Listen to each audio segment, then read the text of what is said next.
Il n'y a pas de frontière pour le Seigneur ni pour sa bénédiction. Ce matin, j'aimerais continuer le thème que j'ai entamé avec vous il y a 15 jours. Nous avons parlé de quoi il y a 15 jours? Est-ce que vous vous souvenez de quoi on a parlé? Je vois si vous êtes attentifs. Vous avez déjà tout oublié. Non, ça c'était la semaine dernière. Il y a 15 jours. Il y a 15 jours. Non, ça c'était encore avant. On a parlé de la paix. Être des artisans de paix. Amen.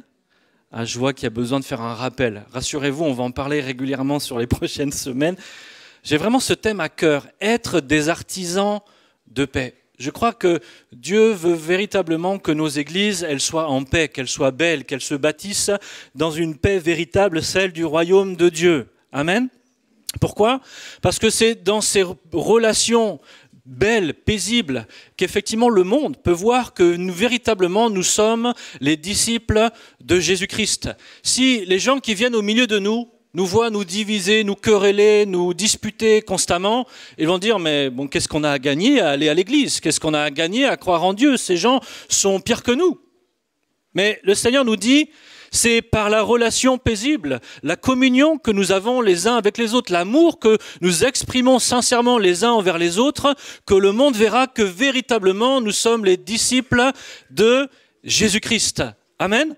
Et je sais que vous voulez être, comme moi, un véritable disciple de Jésus. Et il nous faut, je crois, véritablement prendre à cœur d'être de véritables artisans de paix. La dernière fois, nous avions médité le texte de Jacques, chapitre 3, versets 13 à 18.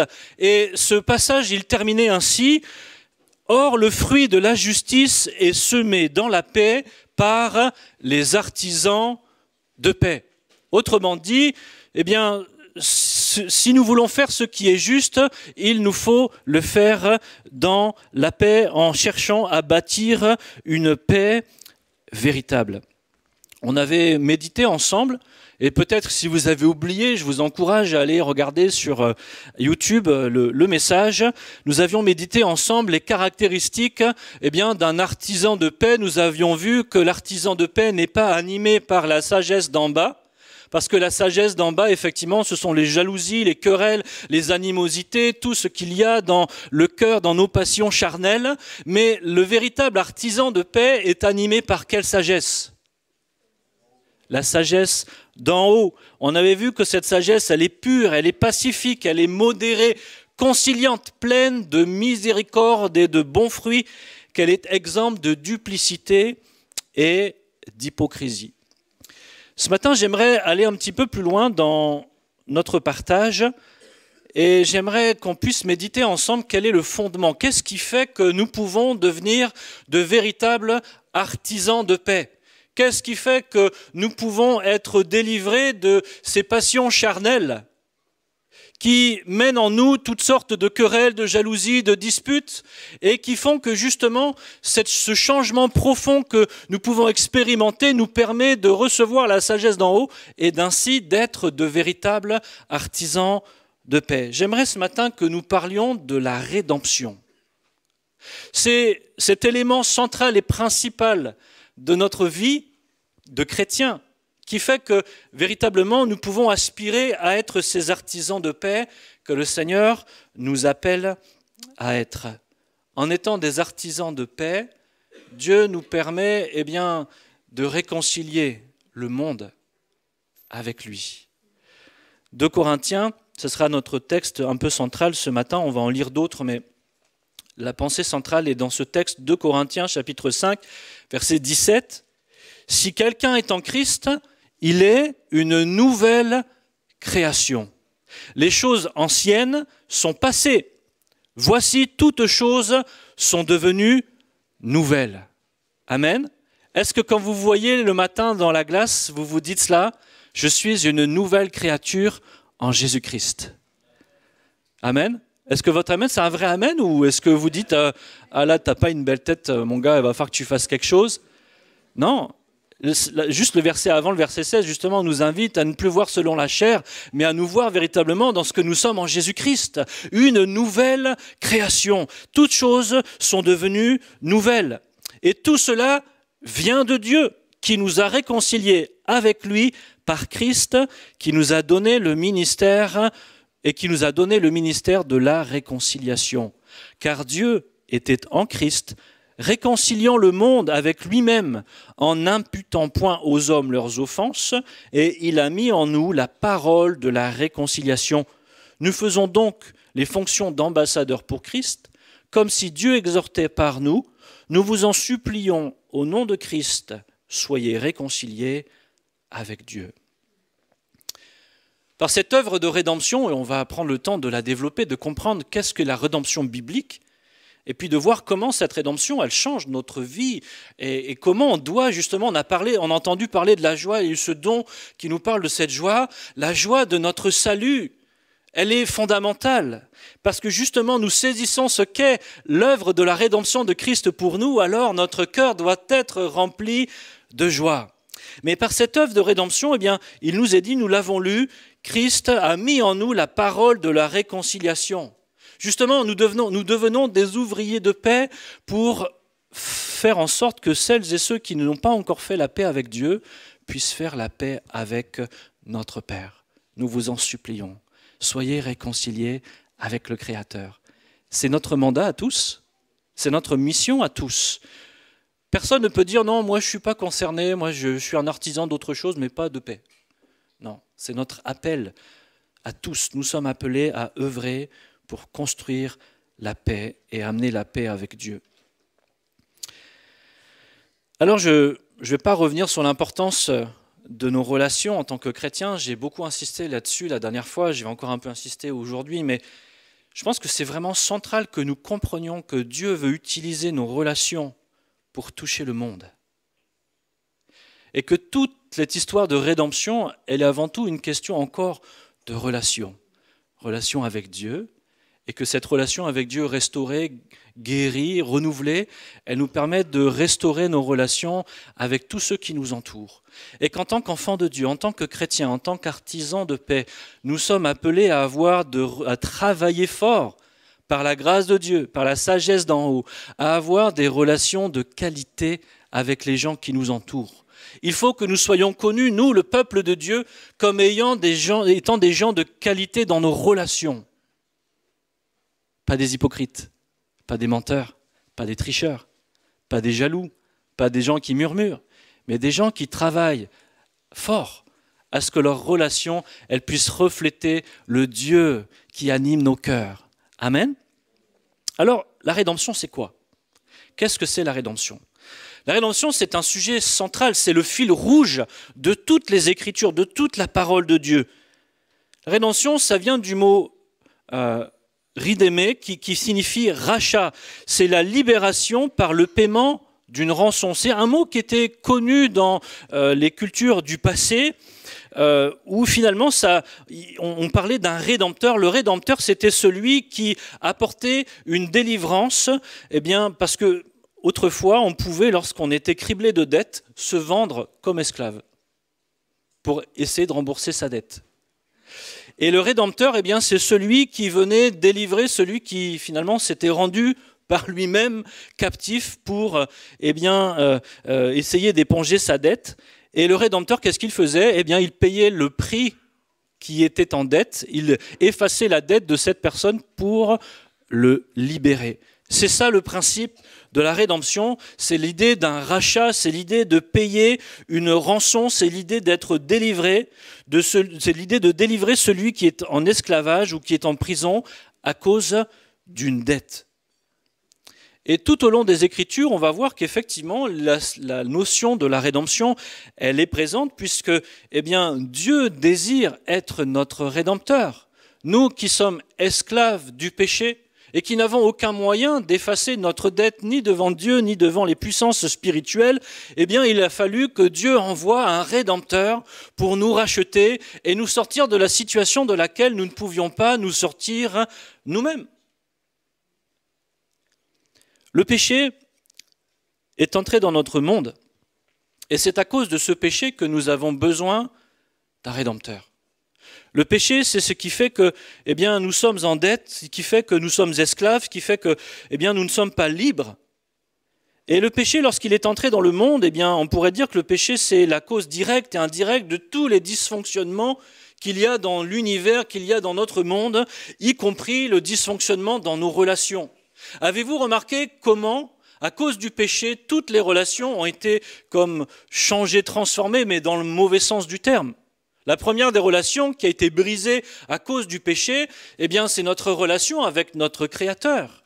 Alors que Adam était en paix avec Dieu, que tout se passait bien, à partir du moment où l'homme a désobéi à Dieu, Adam a eu peur, il s'est caché. Dieu avait l'habitude de parcourir le jardin le soir, il nous est dit dans le livre de la Genèse, et lorsqu'il appelle l'homme, lorsqu'il appelle sa création, on imagine que normalement, d'habitude, il y avait ce temps de rencontre, de partage, de communion entre la créature et le Créateur. Mais lorsque le péché est entré dans le cœur de l'homme, dans l'humanité, il nous est dit que Adam et Ève se sont cachés. Ils ont eu peur. C'est la première relation qui a été brisée à cause du péché. Mais pas la seule. On voit qu'il y avait une relation harmonieuse entre Adam et Ève. Et à partir du moment où le péché est entré dans notre monde, qu'est-ce qui s'est passé? Lorsque Dieu va demander des comptes, mais pourquoi as-tu mangé du fruit que je t'avais défendu? Il va dire, mais c'est la femme que tu m'as donnée. C'est sa faute à elle, c'est pas moi. Si tu ne l'avais pas mis à mes côtés, il n'y aurait pas eu de problème. On voit là déjà que finalement, au lieu de reconnaître sa responsabilité, son tort, il va commencer à accuser Ève. Même si effectivement, elle est elle aussi impliquée, mais il avait sa part de responsabilité qu'il n'a pas voulu assumer. Et lorsque Dieu va énumérer à Ève et à Adam les conséquences de leur péché, une des conséquences, il nous est dit que la femme va avoir son cœur porté vers son mari, mais lui va dominer sur elle. On voit que le péché va amener une sorte de déséquilibre dans le relationnel entre les hommes et les femmes, et on voit que ce déséquilibre relationnel, ce désordre relationnel à cause du péché va perdurer encore jusqu'à aujourd'hui. Les enfants de Adam et Ève, Caïn et Abel, ils vont se disputer. Il va y avoir un meurtre. Et cette violence, ces disputes, ces querelles, ces divisions ne vont jamais cesser. Encore aujourd'hui, nous entendons guerre, bruit de guerre et toutes sortes de querelles et de tensions. Et tout cela est issu du péché. Et quoi que nous essayons de faire pour essayer d'être de véritables artisans de paix, nous sommes esclaves du péché. Et le péché vient briser nos relations, notre relation avec Dieu et notre relation avec les autres. Et donc la rédemption, c'est le plan que Dieu a mis en œuvre pour d'abord restaurer notre relation avec lui. Parce que souvent quand on parle de la rédemption, on dit oui, Jésus-Christ est venu, il a offert sa vie pour effacer notre dette, notre péché. Mais pourquoi Dieu avait-il besoin d'effacer notre dette et de nous libérer du péché ? Quel était le but de cela? Est-ce que Dieu nous libère du péché juste pour nous libérer du péché et pour le plaisir de juste voir notre liberté? Non, le but ultime, le plan de Dieu, le dessein de Dieu, derrière tout ce travail, derrière tout ce plan, c'est quoi? C'est de restaurer notre relation avec lui. C'est de permettre qu'à nouveau cette communion qui avait été brisée puisse être restaurée et que nous puissions retrouver l'unité et la communion avec notre Créateur. Voilà le but ultime de la rédemption, restaurer une relation, la relation avec le Créateur.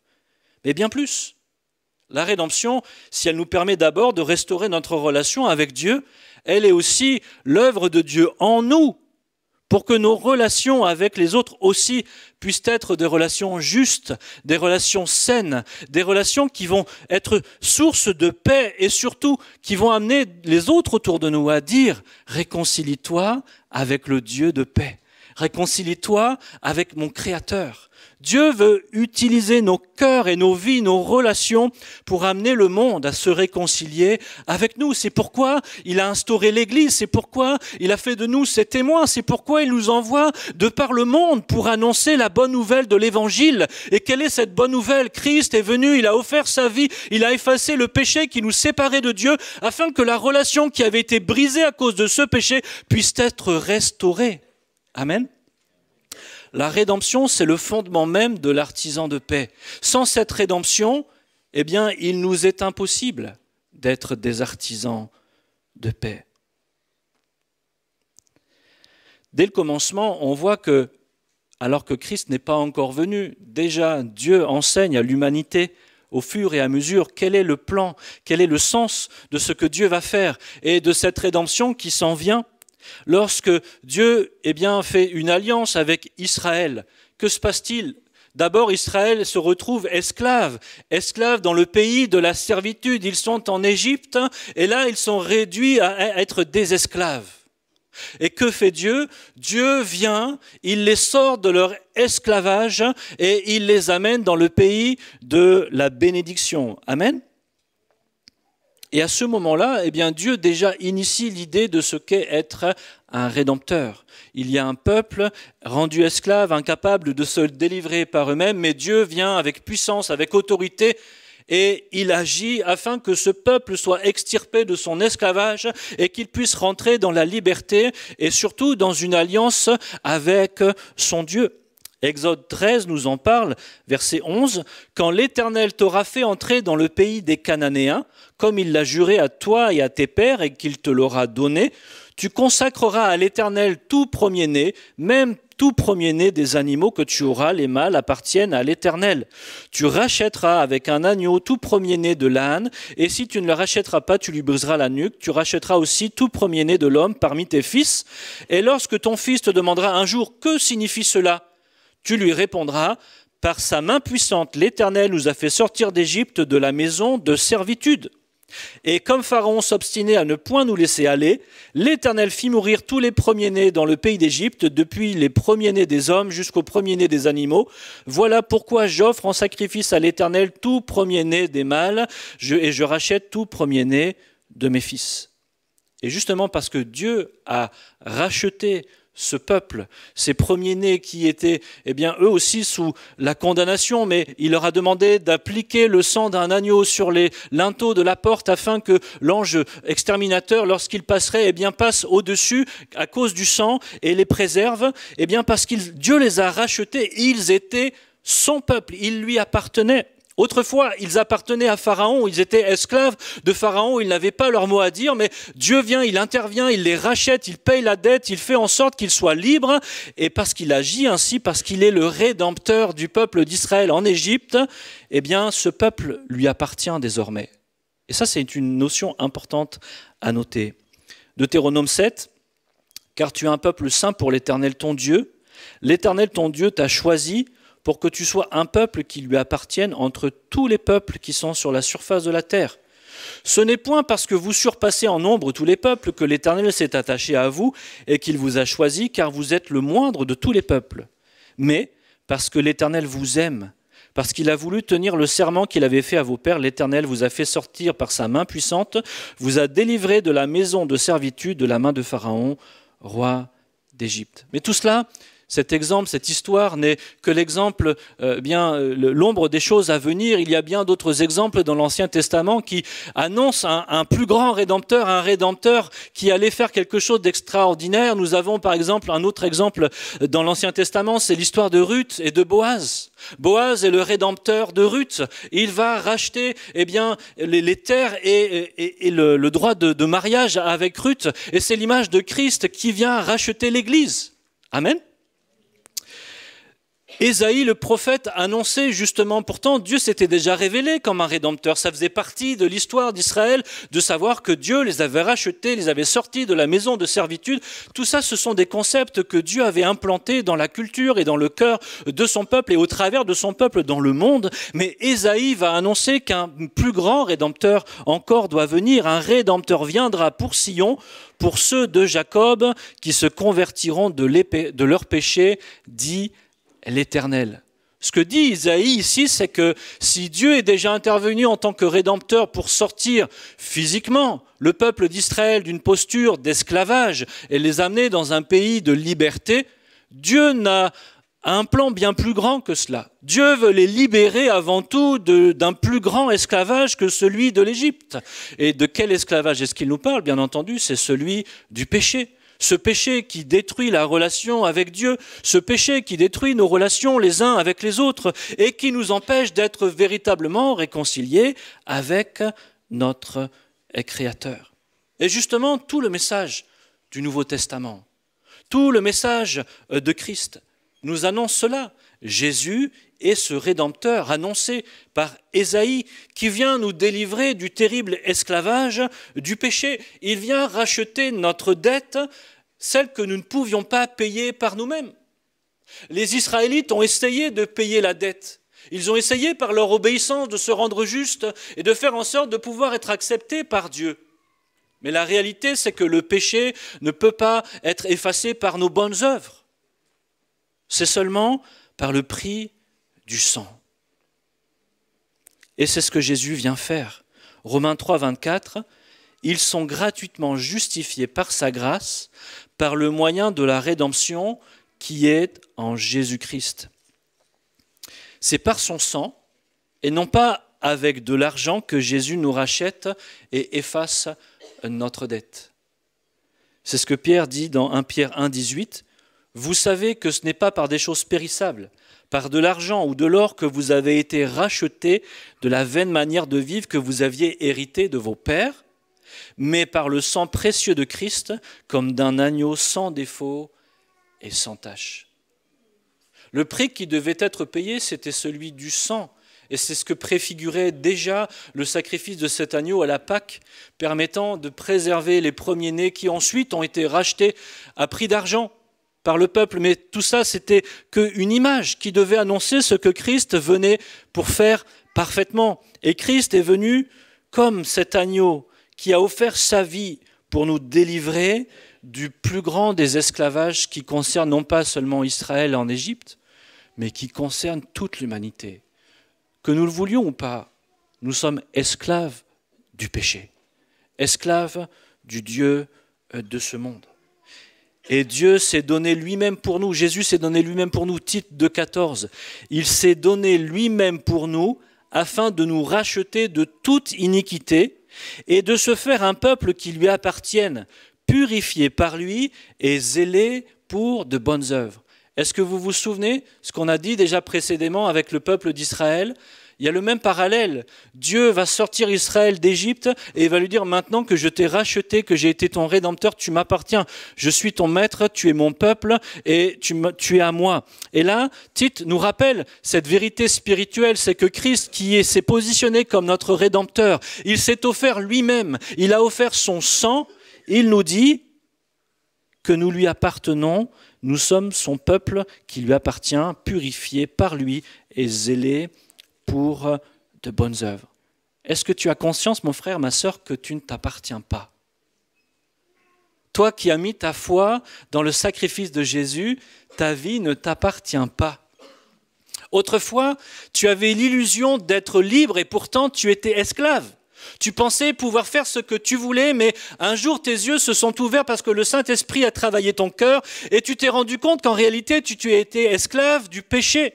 Tu étais esclave du Dieu de ce monde qui au travers de ta chair t'a mené, te tenait captif à faire ce qui était contraire à la volonté de Dieu. Et tu as entendu le beau message de l'Évangile, cette bonne nouvelle que quelqu'un a payé cette dette que tu ne pouvais pas payer pour te sortir justement de cet esclavage. Amen.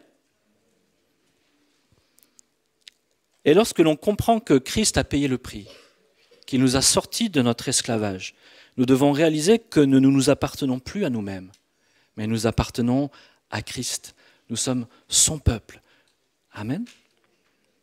1 Corinthiens 6, « Ne savez-vous pas que votre corps est le temple du Saint-Esprit qui est en vous et que vous avez reçu de Dieu et que vous ne vous appartenez point à vous-même, car vous avez été rachetés à un grand prix.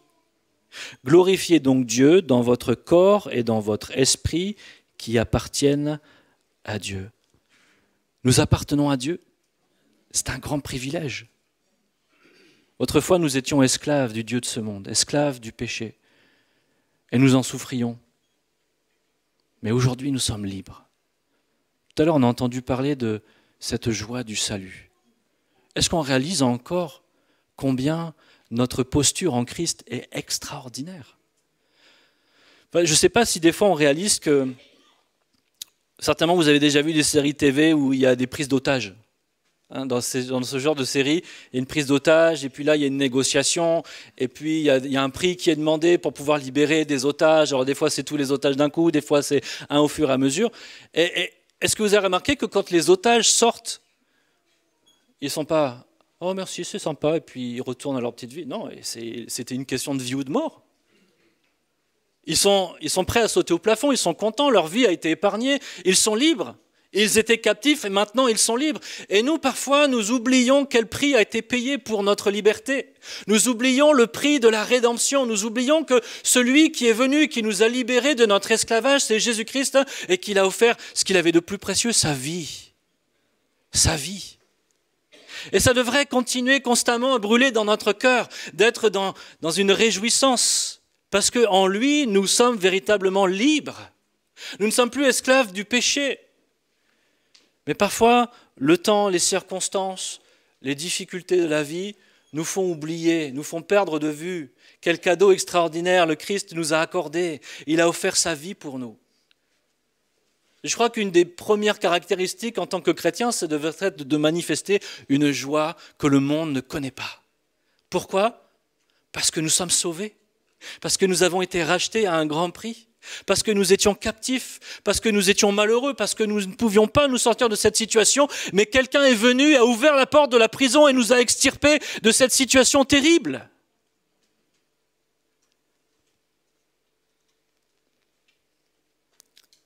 Sommes-nous vraiment conscients que nous appartenons à Dieu, que nous sommes son peuple? Quel est le privilège qui est le nôtre? Que nous avons été unis à Christ, que nous avons été rendus semblables à lui. Que nous sommes devenus des fils et des filles du roi des rois, serviteurs et servantes volontaires de Dieu. Autrefois, nous n'avions pas le choix que de faire ce que notre nature nous indiquait de faire. Aujourd'hui, parce que Christ a payé le prix, qu'il nous a donné sa nature, que nous sommes unis à lui, nous sommes devenus des serviteurs volontaires de sa volonté. Amen. C'est pour ça que Paul nous dit dans Romains 12, 1, « Je vous exhorte donc, frères, par les compassions de Dieu, à offrir vos corps comme un sacrifice vivant, saint, agréable à Dieu, ce qui sera de votre part un culte raisonnable. » Devenir des serviteurs volontaires de Dieu. Seigneur, voici mon corps, voici ma vie, voici tout ce que je suis. J'ai conscience du prix que tu as payé pour moi. Seigneur, j'étais loin de toi, j'étais perdu dans mon péché. Le péché me rendait captif, le péché me détruisait. Seigneur, j'étais condamné à la mort éternelle, à la séparation de toi. Mais toi, Seigneur, tu es venu, tu as touché mon cœur, tu m'as révélé un amour qui me dépasse. Seigneur, combien ce matin encore, je veux être rempli d'une joie qui dépasse tout entendement, Seigneur. Je veux être rempli à nouveau de cette joie du salut. Parce que Seigneur, tu es mon Rédempteur. Mon Rédempteur est vivant. Amen. Cette œuvre de la rédemption, elle n'est pas encore totalement en notre possession. Christ a payé le prix, notre âme, notre esprit ont été rachetés, mais nous attendons encore la rédemption de notre corps. Et un jour, elle viendra. Romains 8, 23, et ce n'est pas elle seulement, mais nous aussi, qui avons les prémices de l'Esprit, nous soupirons en nous-mêmes en attendant l'adoption, la rédemption de nos corps. Christ, en s'offrant, lui-même, en offrant son sang pour nous racheter, pour effacer notre dette, il nous a obtenu une rédemption éternelle. Amen. C'est-à-dire que rien ni personne ne peut plus remettre en question cette rédemption, ce rachat, et c'est payé une fois pour toutes. Alléluia, mais bien un jour viendra où cette rédemption sera complète et nous serons dans le ciel avec Dieu, âme, corps et esprit complètement rachetés, libérés de l'emprise du péché. Je dis des fois, on est tellement bien d'être entré dans l'œuvre que Christ a accomplie pour nous. On est tellement bien et riche d'être au bénéfice de cette œuvre de la rédemption qu'on a oublié dans quel état nous étions avant de rencontrer Christ. Mon frère, ma sœur, as-tu oublié comment était ta vie avant de rencontrer Christ? Et c'est peut-être cette absence de contraste dans ton esprit, dans ton cœur, qui fait qu'aujourd'hui, tu n'arrives pas à te réjouir comme tu devrais te réjouir. Parce que réaliser combien la rédemption est centrale dans notre vie. Que sans elle, rien de tout cela ne serait possible. Que sans elle, nous ne serions pas là assis dans cette salle à pouvoir élever nos voix vers Dieu. Que sans cette rédemption, nous serions encore séparés de Dieu dans les ténèbres. Que sans cette rédemption, tellement de choses seraient encore terribles. Mais aujourd'hui, nous avons été rachetés. Aujourd'hui, nous sommes libres. Aujourd'hui, nous avons fait la paix avec Dieu. Aujourd'hui, nous avons reçu le Saint-Esprit. Aujourd'hui, nous sommes fils et filles de Dieu. Tellement de grâce, tellement de privilèges grâce à cette rédemption. J'ai vraiment sur mon cœur ce matin que nous réalisions combien cette rédemption elle est importante. Et que ce n'est pas un petit prix qui a été payé. C'est vrai, c'est gratuitement que nous avons été justifiés. Ça a été gratuit pour nous. Mais quelqu'un me disait toujours, si c'est gratuit pour quelqu'un, c'est forcément que quelqu'un d'autre a payé le prix. C'est gratuit pour nous, mais c'est parce que Christ a tout payé. Il a tout payé à la croix. Lorsqu'il était prêt à rendre son âme, qu'est-ce qu'il a crié juste avant? Tout est accompli. On pourrait dire la dette est payée. J'ai tout fait ce qu'il fallait. Maintenant, ils peuvent être libres. Celles et ceux qui vont placer leur foi dans mon sacrifice expérimenteront la véritable liberté, la réconciliation avec toi, mon Père. Christ a été le premier des artisans de paix qui a franchi la terre.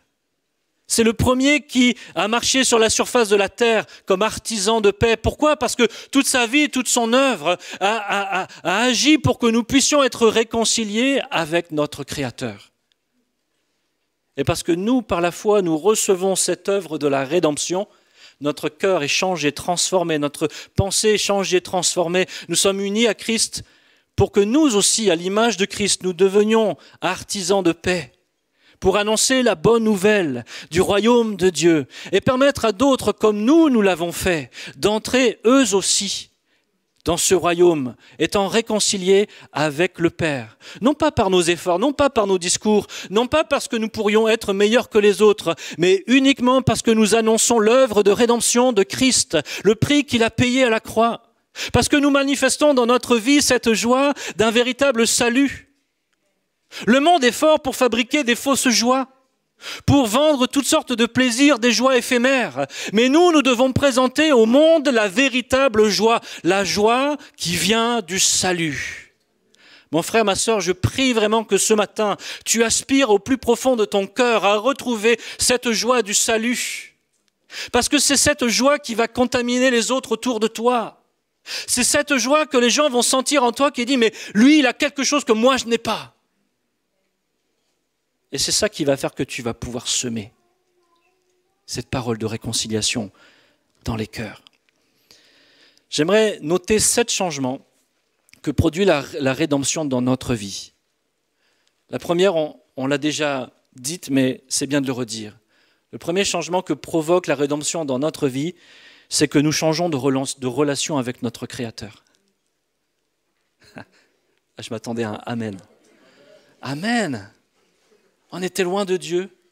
Et grâce à la rédemption, on l'a entendu, le voile est déchiré. Nous pouvons entrer librement dans la présence de Dieu. Nous sommes réconciliés avec Dieu. Dieu n'est plus notre ennemi. Nous devenons en fils et filles de Dieu. Nous sommes réconciliés avec lui. Et nous avons un libre accès au trône du Dieu de la grâce. Et nous pouvons y entrer avec assurance. Quelle bénédiction! Vous avez un accès illimité, un pass VIP dans la présence de Dieu. Moi, je pense que ça vaut plus qu'un Amen. Amen! Ça mériterait même qu'on applaudisse le Seigneur pour ce qu'il a fait. Amen! Ce n'est pas une question d'émotivité, ce n'est pas une question de fabriquer un faux enthousiasme. Mais j'aimerais vraiment que vous réalisiez qu'on ne réalise pas assez ce que Jésus a fait pour nous. Et que si nous manquons de passion, nous manquons de conviction, si nous manquons de feu dans notre cœur, c'est parce que peut-être nous avons perdu de vue cette œuvre de rédemption qui est centrale dans notre vie. Si notre vie a été changée, transformée, c'est parce que Christ a payé le prix. Si nous sommes réconciliés avec le Père, c'est que Christ a donné sa vie pour nous. Amen. Autre changement, nous avons changé de statut judiciaire. Nous ne sommes plus coupables, mais nous sommes déclarés justes. Amen. La justification, c'est l'inverse de la condamnation. Autrefois, nous étions condamnés à cause de notre péché et nous étions séparés de Dieu à cause de cela. Mais en Jésus-Christ, nous avons été gratuitement justifiés par le moyen de la rédemption qui est en Jésus-Christ. Amen. Paul le dira encore autrement, il n'y a plus de condamnation pour ceux qui sont en Christ. Dis à ton voisin ou à ta voisine, tu n'es plus condamné. Tu es juste devant Dieu par la rédemption que Christ t'a donnée. Amen. Peut-être ton voisin, ta voisine, il a une tête de coupable. Mais tu n'as pas le droit de lui dire ça. Tu dois lui dire, si tu as placé ta foi en Christ, tu n'es plus coupable. Amen. Troisième changement, c'est que nous avons eu un changement de nature et surtout, grâce à ce changement de notre nature, un changement de notre attitude vis-à-vis du péché. Autrefois, nous étions esclaves du péché, notre chair nous liait à cette réalité spirituelle, mais comme nous l'avons lu tout à l'heure, nous sommes devenus par l'œuvre de rédemption en Jésus-Christ une nouvelle création. Nous avons reçu une nature nouvelle. À la croix, nous avons été dépouillés de notre vieille nature. Et par la foi, nous avons reçu une nature nouvelle. Dieu a fait de nous le temple du Saint-Esprit. Il a mis en nous sa nature, qui est une nature d'obéissance. Autrefois, nous étions rebelles à Dieu. Nous avions dans notre chair une nature qui ne voulait pas et qui ne pouvait pas faire la volonté de Dieu. Mais grâce à l'œuvre de rédemption de Christ, nous avons reçu une nature nouvelle.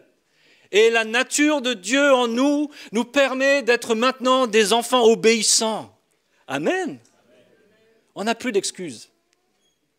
Il nous a tout donné.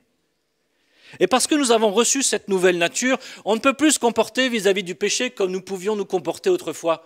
Autrefois, on pouvait être très à l'aise avec le péché. On pouvait même être très fiers de notre péché. Mais parce que nous avons reçu l'Esprit de Dieu en nous, aujourd'hui nous ne pouvons plus vivre sans être affectés lorsque le péché vient contaminer notre cœur. Notre conscience est salie devant Dieu, le Saint-Esprit est très attristé et nous n'avons qu'un désir dans notre cœur, c'est nous repentir, demander pardon à Dieu. Et ça, c'est l'œuvre de la croix. C'est grâce à la rédemption de Christ que notre rapport au péché a changé. Et qu'aujourd'hui, nous pouvons dire non, moi je ne veux plus pécher. Je veux faire la volonté de Dieu et je peux le faire par la puissance du Saint-Esprit. Amen. Autre changement, nous avons changé de famille. Est-ce que vous avez conscience que nous faisons partie de la famille de Dieu? Amen. Dis à la personne à côté de toi, si tu as Jésus dans ta vie, tu es mon frère ou ma sœur. Amen. Nous avons été adoptés par un Père parfait. Est-ce que vous avez conscience que même si votre Père terrestre était bien imparfait, qu'il vous a peut-être fait du mal, vous a fait souffrir, aujourd'hui vous n'avez pas d'excuse de dire « je souffre de mon Père absent » parce que vous avez un Père dans les cieux qui est parfait. Amen. Dernièrement, je lisais un livre qui me parlait justement de cette question du Père et cet homme disait « mais un jour j'ai réalisé que mon Père sur la terre avec tous ses défauts et pourtant il aimait son Père. Mais mon Père sur la terre, c'était l'apéritif. Et le Père dans le ciel, c'est le plat principal. Amen.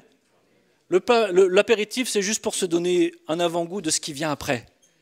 Et nous avons un Père dans le ciel qui, lui, va vraiment combler notre appétit, va vraiment combler nos besoins, va vraiment remplir notre cœur tel que nous en avons besoin. Et peut-être tu es déçu de ton Père terrestre parce que c'est qu'un apéritif. Il ne va pas combler tes appétits, il ne va pas répondre à tous tes besoins et probablement il va te décevoir.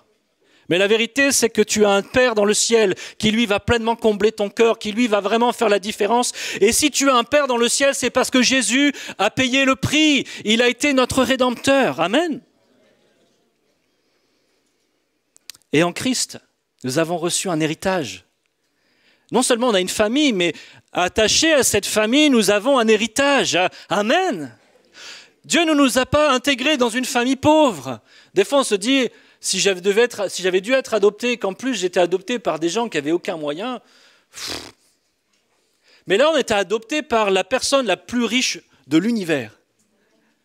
Et la parole de Dieu nous dit qu'en Christ, nous avons été bénis de toute bénédiction. Elle nous dit que nous sommes héritiers de Dieu et co-héritiers avec Christ. Amen. Vous êtes riches. Vous êtes riches.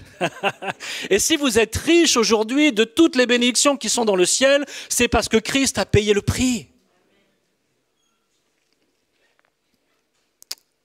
Nous avons changé de maître et changé de royaume. J'ai insisté déjà sur ce point où nous avons été rachetés et donc nous avons changé de maître. Nous appartenons maintenant à Christ. Autrefois, nous étions esclaves du Dieu de ce monde, mais maintenant, parce que nous avons été rachetés, nous sommes libres de l'emprise de notre ancien maître et nous avons reçu une nouvelle nationalité. Nous sommes dans le monde, mais nous ne sommes plus du monde. L'apôtre Pierre nous dit que nous sommes voyageurs sur la terre.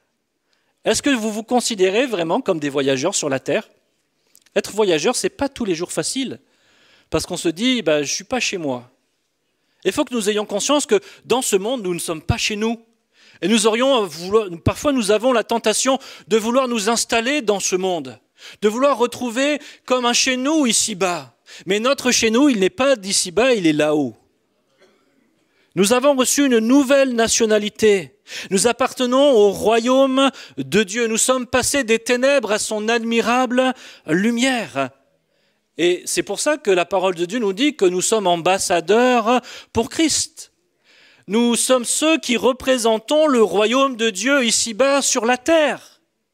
Nous représentons la culture du royaume de Dieu. Nous sommes ceux qui devons parler le langage du royaume de Dieu. Nous sommes ceux qui devons défendre les coutumes et les valeurs du royaume de Dieu, parce que nous en sommes les ambassadeurs. Et si nous pouvons dire « j'appartiens au meilleur et au plus grand et au plus beau de tous les royaumes », c'est parce que Christ a payé le prix. Autre changement, nous avons changé d'objectif et de destinée. Notre nouvelle destinée, c'est la vie éternelle. On n'a plus rien à gagner sur cette terre. Autrefois, nos objectifs de vie, c'était d'essayer de gagner quelque chose, d'essayer de faire sa place, d'essayer de trouver la joie, d'essayer de trouver le bonheur, d'essayer de trouver quelque chose qui pourrait combler notre cœur. Mais parce que nous avons reçu Christ comme notre Rédempteur par la foi, eh bien nos objectifs de vie, notre destinée a été changée. Aujourd'hui, nous n'avons pas besoin de nous battre vainement pour avoir de l'argent, pour le bien-être, pour une réputation, pour avoir du pouvoir, pour essayer de garder la santé ou une carrière, essayer de devenir parfait personnellement, ou de courir après toutes sortes d'idoles que le monde nous vend. Pourquoi ? Parce que notre gloire, elle n'est plus de ce monde. Notre gloire, elle est dans le royaume de Dieu. Amen. Et combien même ces choses nous seraient enlevées. Parce qu'il y a certaines d'entre elles qui sont utiles quand même, la santé, l'argent, un travail, tout ça, c'est utile. Mais ce n'est plus notre objectif de vie. Ce sont des outils que Dieu met à notre disposition pour que nous puissions, en tant qu'artisans de paix, construire et faire avancer le royaume de Dieu. Amen. Et dernier changement, qui à mon sens est pas le plus important, mais un des plus importants. Changement de relation avec la création. Si nous avons été réconciliés avec le Créateur, comme je le martèle depuis tout à l'heure, nous sommes invités à être réconciliés avec les créatures. Alors déjà, ça devrait changer notre rapport à la création, à en prendre soin, à être de bons intendants comme Dieu nous appelle à l'être, à prendre soin et à faire fructifier ce que Dieu met à notre disposition, mais surtout à veiller à être ces artisans de paix qui vont travailler fort à ce que nos relations, elles soient véritablement des relations à la gloire de Dieu. La rédemption, elle me permet d'apprendre à aimer mon prochain comme moi-même, à aimer même mes ennemis. Pourquoi ? Parce que Jésus remplit mon cœur d'un amour véritable. C'est ça que fait la rédemption. Elle change nos cœurs, elle change nos vies. La rédemption vient me délivrer de tout ce qui jusque-là faisait obstacle à la construction de relations justes et saines. La rédemption me libère de la jalousie, elle me libère de l'orgueil. La rédemption me libère de la paresse, de l'envie, de l'égoïsme, du mensonge. On pourrait allonger la liste, vous savez. Il y a tellement de choses qui font obstacle à de bonnes et de justes et de saines relations avec ceux qui sont autour de nous. Mais justement, l'œuvre de la rédemption est venue briser le pouvoir de toutes ces choses. Est venue détruire le fruit de la chair pour au contraire nous remplir du fruit de l'esprit et de la sagesse d'en haut. La rédemption, elle me permet de pardonner comme moi-même je suis pardonné. Et cela sans attendre que l'autre fasse un pas vers moi. Pourquoi ? Parce que Christ a payé le prix pour tous les péchés et toutes les injustices. Moi, je ne méritais pas non plus d'être pardonné par Christ. Et pourtant, il m'a pardonné. Et s'il m'a pardonné, c'est parce qu'il a payé le prix.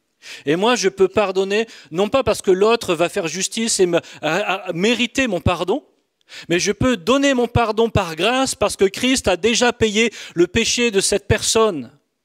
Amen. Et que l'œuvre de rédemption est suffisante pour m'aider à pardonner. Paul nous dit bien, il nous le rappelle, que nos disputes, nos querelles ne sont absolument pas la volonté de Dieu, même c'est un échec. 1 Corinthiens 6,7 nous dit « De toute façon, vos différends constituent déjà une défaite. » Vos différends constituent déjà une défaite. Est-ce que vous aimez les défaites ? Moi, j'aime pas ça, non ? Mais chaque fois qu'on est dans les disputes, dans les querelles, chaque fois que nos relations ne sont pas ces relations de paix, eh bien, nous avons vécu une défaite. Mais grâce à la rédemption, les choses peuvent être autrement. Grâce à la rédemption, nous pouvons être ces artisans de paix. Je vais conclure maintenant, c'est que il nous faut réaliser combien la rédemption est au centre de toute notre expérience chrétienne. Et nous ne devons laisser rien ni personne minimiser ou nous faire oublier la valeur de la rédemption pour nous. Mais qu'au contraire, notre vie de prière, notre prière devant Dieu, c'est de dire « Seigneur, donne-moi de réaliser toujours plus le prix que tu as payé, afin, Seigneur, que jamais ma joie ne s'éteigne. Seigneur, permets-moi de réaliser quel prix tu as payé pour me réconcilier avec toi, afin, Seigneur, que je réalise, Seigneur, quel prix tu veux que moi je paye par mon obéissance, par ma vie, pour faire en sorte, Seigneur, que d'autres se réconcilient avec toi, parce que je veux être comme toi. Seigneur, je veux être en communion avec toi dans les bénédictions, mais la parole de Dieu nous invite aussi à être en communion avec les souffrances de Christ. Et pour quelle raison Christ a-t-il souffert ? Pour nous réconcilier. Sommes-nous prêts à être en communion dans les souffrances de Christ afin de gagner des frères, des sœurs ? Parce qu'aimer, parfois, c'est souffrir. Aimer, c'est donner. Aimer, ça coûte quelque chose. Mais si ça nous coûte d'un certain aspect, Dieu comble largement tout ce que ça peut nous coûter, parce que c'est lui la source de cet amour. Amen. J'aimerais, avant qu'on prenne la Sainte Seine qui justement nous parle de cette rédemption, c'est pour ça que j'ai voulu qu'on fasse la scène après, j'aimerais peut-être offrir l'opportunité à quelqu'un qui aujourd'hui n'a pas encore fait la paix avec Dieu, de faire une démarche de foi, de dire « Jésus, je comprends ce matin quel prix tu as payé pour moi. J'étais esclave de mon péché et peut-être je le suis encore, Seigneur. Et ce matin, je crois que je peux faire la paix avec toi parce que j'ai compris que tu as payé le prix pour cela. » Et alors qu'on baisse notre tête et qu'on ferme nos yeux, si quelqu'un au milieu de nous veut faire la paix ce matin avec Jésus, recevoir toute cette bénédiction de la rédemption dans sa vie, simplement je t'encourage à te lever à ta place et je vais prier pour toi. Et surtout, je vais prier avec toi. Est-ce qu'il y a quelqu'un ce matin au milieu de nous qui n'a pas encore fait la paix avec Dieu? Quelqu'un ce matin au milieu de nous qui a besoin de recevoir cette œuvre de la rédemption pour que sa vie soit changée, transformée à tout jamais. Voilà, le Seigneur t'a vu. Est-ce qu'il y a encore quelqu'un qui a besoin de faire la paix avec Dieu ce matin? C'est un appel que Dieu te lance. Déjà tout à l'heure, il a été dit, si tu veux expérimenter la joie, la véritable joie, repens-toi de tes péchés. Accepte l'œuvre de la rédemption dans ta vie. Y a-t-il encore quelqu'un qui veut faire la paix avec Dieu? Père, tu connais les cœurs, tu connais les vies. Merci pour cette œuvre excellente de la rédemption. Merci pour le prix payé. Seigneur, parfois c'est des vérités qu'on a entendues et encore entendues. Et Seigneur, on passe dessus rapidement comme si, Seigneur, c'était normal. Mais il n'y a rien de normal dans la rédemption, Seigneur. C'est toi qui nous as tellement aimés, qui t'es donné, Seigneur, jusqu'à souffrir l'agonie, Seigneur, de la croix pour chacun et chacune d'entre nous, pour que nous n'ayons plus à subir, Seigneur, l'esclavage du péché, la mort éternelle et la séparation d'avec notre Créateur. Seigneur, je prie vraiment ce matin que non seulement tu bénisses les personnes qui se sont levées, Seigneur, pour faire la paix avec toi, que vraiment, Seigneur, ton esprit continue l'œuvre qu'il a initiée ce matin, afin, Seigneur, que par la foi, Seigneur, cette rédemption puisse appliquer, Seigneur, toute son action, tout son pouvoir dans cette vie, qu'elle soit transformée, changée, Seigneur, et qu'on puisse voir, Seigneur, comme un profond changement dans la vie de cette personne. Mais je prie aussi, Seigneur, que ton Saint-Esprit qui est là au milieu de nous ce matin travaille nos cœurs afin, Seigneur, que nous aspirions à une plus grande et une véritable joie dans notre salut. Seigneur, qu'en tant que peuple de Dieu, nous soyons le véritable peuple joyeux, Seigneur, parce que tu nous as sauvés. Que nous réalisions tout à nouveau le prix qui a été payé, Seigneur, et que cela vraiment soit comme un feu dans notre cœur pour te servir. Parce que c'est la révélation de ton amour, c'est cette grâce qui nous pousse à faire œuvre pour toi, qui nous pousse, Seigneur, en retour, à manifester, Seigneur, un cœur bienveillant, obéissant, désirant, Seigneur, faire ta volonté.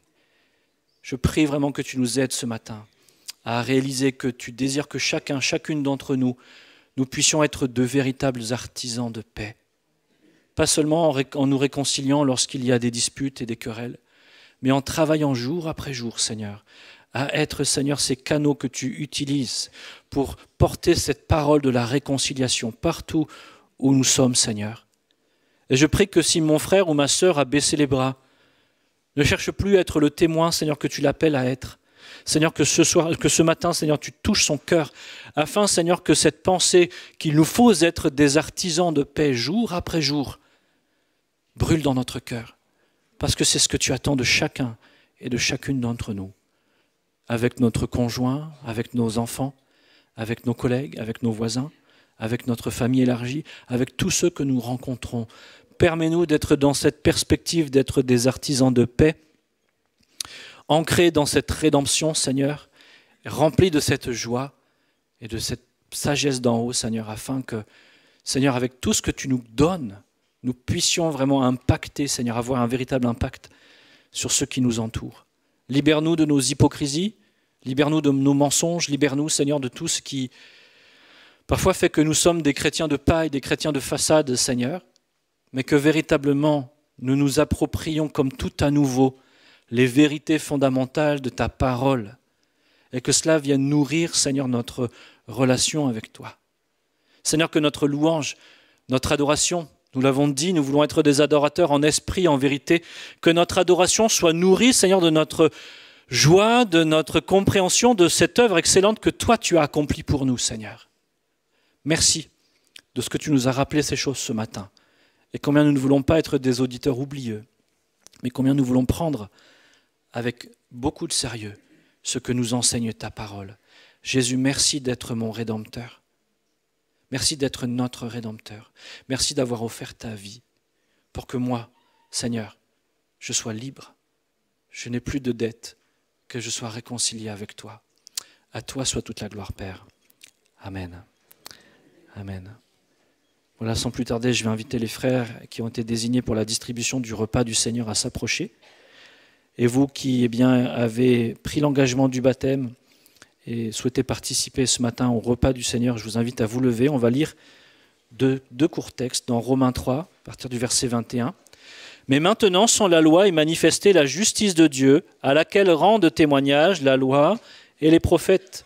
Justice de Dieu par la foi en Jésus-Christ pour tous ceux qui croient. Il n'y a point de distinction, car tous ont péché et sont privés de la gloire de Dieu. Et ils sont gratuitement justifiés par sa grâce, par le moyen de la rédemption qui est en Jésus-Christ. C'est lui que Dieu a destiné à être par son sang pour ceux qui croiraient victimes propitiatoires, afin de montrer sa justice parce qu'il avait laissé impunis les péchés commis auparavant au temps de sa patience. Il montre ainsi sa justice dans les temps présents, de manière à être juste tout en justifiant celui qui a la foi en Jésus. Et un autre texte dans Hébreux 9, verset 11. « Mais le Christ a paru comme grand prêtre des biens qui sont apparus. Il a traversé la tente plus grande et plus accomplie, qui n'est pas fabriquée par des mains humaines, c'est-à-dire qui n'est pas de cette création. Il est entré une fois pour toutes dans le sanctuaire, non pas avec du sang de bouc ou de taurillon, mais avec son propre sang. C'est ainsi qu'il a obtenu une rédemption éternelle. En effet, si le sang de bouc et de taureau ou la cendre d'une génisse qu'on répand sur ceux qui ont été souillés consacre de manière à purifier la chair, combien plus le sang du Christ qui, par l'Esprit éternel, s'est offert lui-même à Dieu sans défaut, purifiera-t-il notre conscience des œuvres mortes pour que nous rendions un culte au Dieu vivant. Amen. Je ne vais pas reprendre, on a déjà suffisamment parlé. Christ est notre rédemption. Et ce matin, c'est ce que nous voulons célébrer en prenant ce repas. Nous voulons nous rappeler le prix qui a été payé, le sang qui a coulé, et comment notre vie est changée, transformée, impactée par ce prix payé. Et combien j'aspire à ce que personne ne garde la bouche close ce matin, mais que tous, avec l'abondance du cœur, nous puissions dire un grand merci à Jésus. Amen. J'invite l'équipe de louange à s'approcher pour conduire ce temps aussi de Sainte-Seine et puis après d'offrande. Et on va prier pour les éléments. Père, je prie pour ce pain, je prie pour ce vin. Nous savons ce qu'il représente. Et Seigneur, ce matin, combien nous voulons, Seigneur, prendre ce repas en réalisant comme tout à nouveau, Seigneur, le prix payé. Nous ne voulons pas que ce soit quelque chose de normal à nos yeux. Mais nous voulons, Seigneur, retrouver cette joie, Seigneur, parce que tu nous as sauvés. On était perdus, Seigneur, aujourd'hui, Seigneur, nous avons une famille, nous sommes réconciliés avec notre Père. Seigneur, nous sommes riches de toutes les bénédictions. Seigneur, nous avons des frères, des sœurs. Seigneur, nous ne sommes pas seuls. Seigneur, tu as changé notre cœur. Il y a tellement de choses qui ont été produites, Seigneur, par cette œuvre de rédemption. Combien, Seigneur, je veux te dire ce matin, merci. Merci d'avoir changé ma vie. Merci, Seigneur, d'avoir changé la vie de mes frères, de mes sœurs. Sois béni, Jésus. Et il n'y a pas de paroles assez grandes et de mots assez grands pour te dire suffisamment merci. Mais avec mes petits mots, Seigneur, je veux te dire avec l'ensemble de mes frères et de mes sœurs, merci pour ton sacrifice. Merci d'avoir donné ta vie. Tu n'étais pas obligé, mais tu l'as fait. Jésus, merci pour ton sang et merci pour ton corps brisé. À toi soit toute la gloire, Seigneur. Amen.